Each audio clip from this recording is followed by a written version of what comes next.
एक दिन कालीचरण हीराकली के घर आया तो वह घर में अकेली थी और आईने के सामने बैठी मेकअप कर रही थी। उसकी साड़ी का आंचल गोद में गिरा हुआ था। हीराकली की कसी देह आईने में नुमाया हो रही थी। कालीचरण चुपचाप पीछे खड़ा हो गया। जैसे ही हीराकली ने आईने में कालीचरण को देखा तो उसने चौंकते हुए अपना आंचल ठीक करने के लिए हाथ बढ़ाया। तभी कालीचरण उसका हाथ थामते हुए बोला, हीरा भाभी, ऊपर वाले ने खूबसूरती देखने के लिए बनाई है, तुम इसे ढक क्यों रही हो? मेरा वश चले तो अपने सामने तुमको कभी आंचल डालने ही न दूं। इस खूबसूरती को पर्दे में बंद मत करो। हीराकली उत्तर प्रदेश के पीलीभीत जिले के रहने वाले तेजराम की पत्नी थी। कालीचरण भी इसी गांव का रहने वाला था। वह तेजराम का दोस्त था, इसलिए उसका तेजराम के यहाँ आना जाना था। हीराकली गांव के रिश्ते में कालीचरण की भाभी लगती थी। कालीचरण हीराकली को जानता था, इसलिए वह तेजराम की गैर मौजूदगी में उसके यहाँ चक्कर लगाता रहता था। उस दिन भी जब वह उसके घर गया तो वह घर में अकेली थी। उसे मेकअप करते देखकर कालीचरण ने उससे शरारत की तो वह बोली, पागल कहीं के, तुमको हमेशा शरारत सूझती है।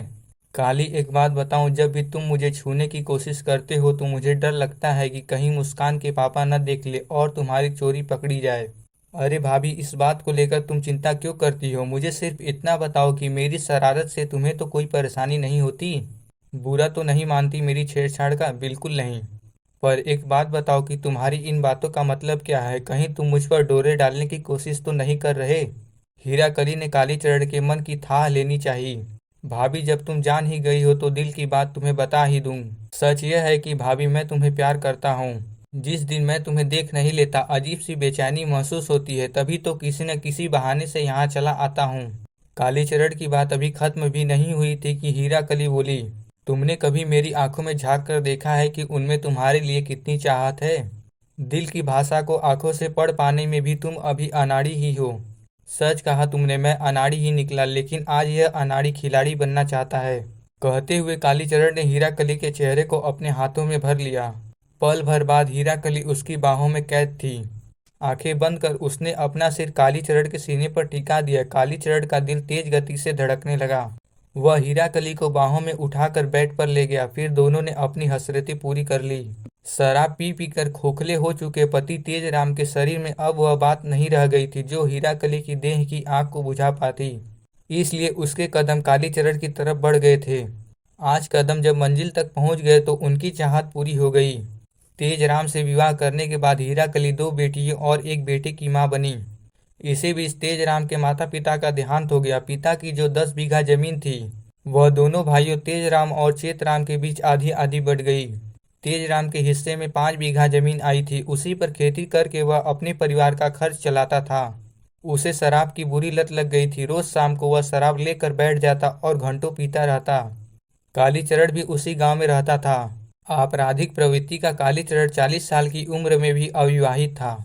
वह तंत्र मंत्र और झाड़ फूक के नाम पर भी लोगों को ठगने का काम करता था। कालीचरण और तेजराम में दोस्ती थी। इस दोस्ती के चलते कालीचरण का तेजराम के घर आना जाना शुरू हो गया। कालीचरण की नज़र तेजराम की पत्नी हीराकली पर गई तो पहली नज़र में ही वह उसके दिल में उतर गई। तेजराम के घर पर वह तेजराम से बात जरूर करता था, लेकिन उसकी निगाहें बार बार हीराकली पर ही जाकर रुकती थी। हीराकली को भी कालीचरण अच्छा लगता था। कालीचरण की भूखी नजरें उसकी देह को सुकून पहुंचाती थी। तेजराम और कालीचरण में दोस्ती कराने में सबसे बड़ा हाथ शराब का था। रोज शाम को बैठकर साथ साथ शराब पीते और खाना खाते। कालीचरण जानबूझकर खुद कम पीता और तेजराम को ज्यादा पिला देता। तेजराम के बेसुध होने पर वह हीराकली से जी भरकर बातें करता और उसकी खूबसूरती की खूब तारीफ करता। धीरे धीरे हीराकली को भी उसकी बातों में रस आने लगा और उसकी बातें उसका साथ उसे भाने लगा। इस दौरान मौका मिलने पर कालीचरण हीराकली के जिस्म को भी छू लेता था। कालीचरण की इच्छा हीराकली से छिपी नहीं रह सकी। कालीचरण की चाहत भरी आंखों और मजबूत कद काठी को देखकर उसका दिल डोल गया था।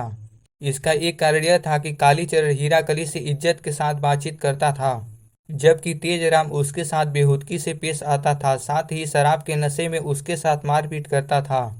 हीराकली दिल के तराजू में तेजराम और कालीचरण को कई बार तौल चुकी थी। उसे हर बार तेजराम के मुकाबले कालीचरण का ही पलड़ा भारी नजर आया था। कालीचरण तो पहले से ही हीराकली पर आकर्षित था। वह उसके सौंदर्य को अपनी बाहों में समेटने की चाहत रखता था। बस देर थी तो अपनी चाहत का इजहार करने की। कहते हैं कि जहाँ चाह होती है वहाँ राह निकल ही आती है। आखिर एक दिन कालीचरण को हीराकली के सामने अपने दिल की बात कहने का मौका मिल ही गया और उसके बाद दोनों के बीच वह रिश्ता बन गया जो दुनिया की नज़र में अनैतिक कहलाता है। जब तन से तन का रिश्ता कायम हुआ तो फिर दोनों उसे बार बार दोहराने लगे। तेजराम जैसे ही खेतों पर जाने के लिए निकलता तो हीराकली कालीचरण को फोन कर देती। कालीचरण तुरंत उसके पास आ धमकता और फिर दोनों अपनी हसरतें पूरी करते। यह राज आखिर कब तक राज बना रहता। आखिर दोनों की रंगरलियों की पोल खुल गई। एक दिन तेजराम हीराकली से यह कहकर घर से निकला कि वह काम से शहर जा रहा है और रात तक लौटेगा। तेजराम के निकलते ही हीराकली ने कालीचरण को फोन करके बता दिया कि आज मौका अच्छा है, इसलिए वह तुरंत आ जाए। कालीचरण भी बिना ज्यादा देर किए हीराकली के घर पहुंच गया। आते ही उसने हीराकली के गले में अपनी बाहों का हार डाल दिया। अरे यह क्या कर रहे हो, थोड़ा सब्र तो करो। कुआं जब सामने हो तो प्यासे को सब्र थोड़े ही होता है। तुम्हारी इन्हीं बातों ने मुझे दीवाना बना रखा है। न दिन को चैन मिलता है और न रातों को। पता है जब मैं तेजराम के साथ होती हूँ तो केवल तुम्हारा ही चेहरा मेरे सामने होता है। हीराकली ने इतना कहकर कालीचरण के गालों को चूम लिया। कालीचरण से भी नहीं रहा गया, वह हीराकली को बाहों में उठाकर पलंग पर ले गया। इसी बीच दरवाजा खटखटाने की आवाज आई तो दोनों के दिमाग से वासना का बुखार उतर गया। हीराकली ने किसी तरह अपने अस्त व्यस्त कपड़ों को ठीक किया और दरवाजा खोलने भागी। जैसे ही उसने दरवाजा खोला सामने तेजराम को देखकर उसके चेहरे का रंग उड़ गया। तुम इतनी जल्दी कैसे आ गए, हकलाते हुए हीराकली ने पूछा। क्यों, क्या मुझे अपने घर में आने के लिए भी किसी से इजाजत लेनी होगी? अब दरवाजे पर ही खड़ी रहोगी या मुझे अंदर भी आने दोगी? तेजराम बोला। हीराकली को एक तरफ ढकेलता हुआ तेजराम अंदर घुसा तो सामने कालीचरण को देखकर उसे गुस्सा आ गया। अरे तुम कब आए? तेजराम ने पूछा तो कालीचरण हीराकली को घूरने लगा। हीराकली का व्यवहार उसे कुछ अजीब सा लगा। वह खुद तो असहज महसूस कर रही थी। उसके बाल बिखरे हुए थे, माथे की बिंदी गले पर चिपकी हुई थी। कालीचरण भी परेशान सा दिख रहा था। कुछ देर इधर उधर की बातें करने के बाद कालीचरण वहां से चला गया। उसके जाने के बाद तेजराम ने हीराकली से सीधा सवाल पूछा। कालीचरण यहाँ क्या करने आया था? मुझे क्या पता, तुमसे ही मिलने आया होगा, हकलाते हुए हीराकली बोली। लेकिन मुझसे तो उसने कोई बात नहीं की। अब मैं क्या जानूं, यह तो तुम्हें ही पता होगा, हीराकली ने कहा तो तेजराम गुस्से का घूंट पीकर रह गया। दरअसल सब कुछ समझते हुए भी वह उस समय कुछ नहीं बोला। तेजराम को एक बार हीराकली और कालीचरण के संबंधों के बारे में शक पैदा हुआ तो वह फिर बढ़ता ही गया। तेजराम ने शक्ति का रुख अख्तियार कर लिया। वह घुमा फिरा कर पहले हीराकली से कालीचरण के आने के बारे में पूछता। हीराकली तेजराम की बातों का उल्टा सीधा जवाब देती तो वह उसकी पिटाई कर देता। इसी बीच तेजराम बीमार पड़ गया। ऐसा बीमार पड़ा कि चारपाई से लग गया। कुछ दिनों में ही आंत फटने से उसकी मौत हो गई। पति की मौत के बाद तो हीराकली आजाद हो गई। तेजराम की 5 बीघा जमीन भी हीराकली को मिल गई। बाकी 5 बीघा जमीन देवर चेतराम के नाम थी। हीराकली की नज़र उस जमीन पर भी थी। उसने चेतराम से खुद के साथ विवाह करने की बात कही तो चेतराम ने उसे बड़े तीखे स्वर में जवाब दिया कि वह उसके 2 भाइयों को तो खा चुकी है, क्या अब उसे भी खाना चाहती है? चेतराम की इस जवाब पर हीराकली कुछ नहीं बोली। इसके बाद गांव के लोगों ने सड़क किनारे एक अनजान युवक की लाश पड़ी देखी। लाश के पास कुछ दूरी पर बाइक भी पड़ी थी। गांव के किसी व्यक्ति ने इसकी सूचना पुलिस को दी। सूचना पाकर पुलिस वहां पर पहुंच गई। मरने वाले की उम्र लगभग 30 से 32 साल रही होगी। उसके गले में कटीला तार कसा हुआ था। उसकी आंखें भी फूट गई थी। हत्यारे ने बड़ी बेदर्दी से हत्या को अंजाम दिया था। मरने वाले के कपड़ों की तलाशी ली गई तो उसकी जेब से एक मोबाइल फोन निकला। उस मोबाइल में एक नंबर भाभी के नाम से सेव था। पुलिस ने उस नंबर पर फोन किया तो दूसरी ओर से किसी महिला ने उठाया। डायल किए गए नंबर के बारे में पूछने पर उसने वह नंबर अपने देवर चेतराम का बताया। पुलिस ने चेतराम की लाश से मिलने की बात उसे बता दी। कुछ ही देर में हीराकली वहां पर पहुंच गई।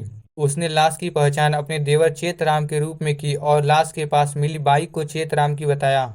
पुलिस ने बाइक को कब्जे में लेकर लाश को पोस्टमार्टम के लिए भेज दी। इसके बाद पुलिस ने हीराकली के बताने पर अनजान के खिलाफ हत्या का मुकदमा दर्ज कर दिया। पुलिस ने गांव वालों से पूछताछ की तो उन्होंने चेतराम की हत्या में सीधे कालीचरण का नाम लिया।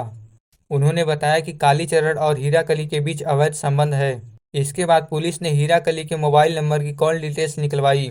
घटना की रात हीराकली के नंबर पे एक नंबर से फोन आया था। वह नंबर कालीचरण का था।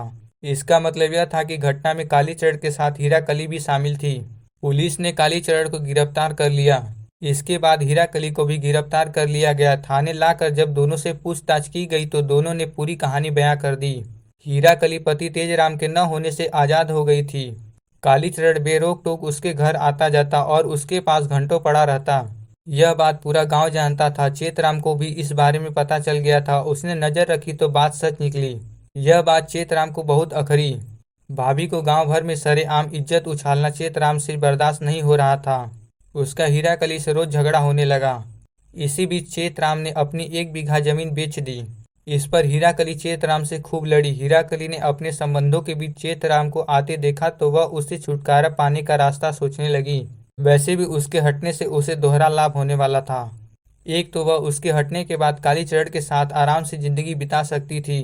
दूसरा, चेतराम की बची 4 बीघा जमीन भी उसे मिल जाती। उसे यह भी डर था कि कहीं अपनी बाकी जमीन भी चेतराम न बेच दे। उसने कालीचरण को पूरी बात बताई कि चेतराम के मरने से उन दोनों का किस तरह फायदा होगा। कालीचरण वैसे भी अपराधी किस्म का था। अपने 2 साथियों पराग यादव और धर्मवीर के साथ गोरखपुर के रामदास यादव की हत्या करके गांव भाग आया था। इसलिए जब हीरा कली ने चेतराम को ठिकाने लगाने की बात कही तो वह उसकी बात मानने को तैयार हो गया। एक रात कालीचरण चेतराम को शराब पिलाने के बहाने ले गया। चेतराम अपनी बाइक से उसके साथ गया। शराब खरीद कर वे दोनों घर से लगभग 7 किलोमीटर दूर गांव के बीच सड़क किनारे बैठकर शराब पीने लगे। कालीचरण ने चेतराम को अधिक शराब पिलाई। चेतराम के नशे में धुत होने पर कालीचरण ने कटीले तार से उसका गला कस दिया। इसके बाद उसने गुस्से से चेतराम की आंख भी फोड़ दी। चेतराम को मौत के घाट उतारने के बाद उसने हीरा कली को फोन करके चेतराम की हत्या कर देने की सूचना दे दी और वहां से फरार हो गया। लेकिन दोनों गुनाह करके बच न सके और कानून की गिरफ्त में आ गए। इसके बाद उन दोनों को कोर्ट में पेश करके जेल भेज दिया गया।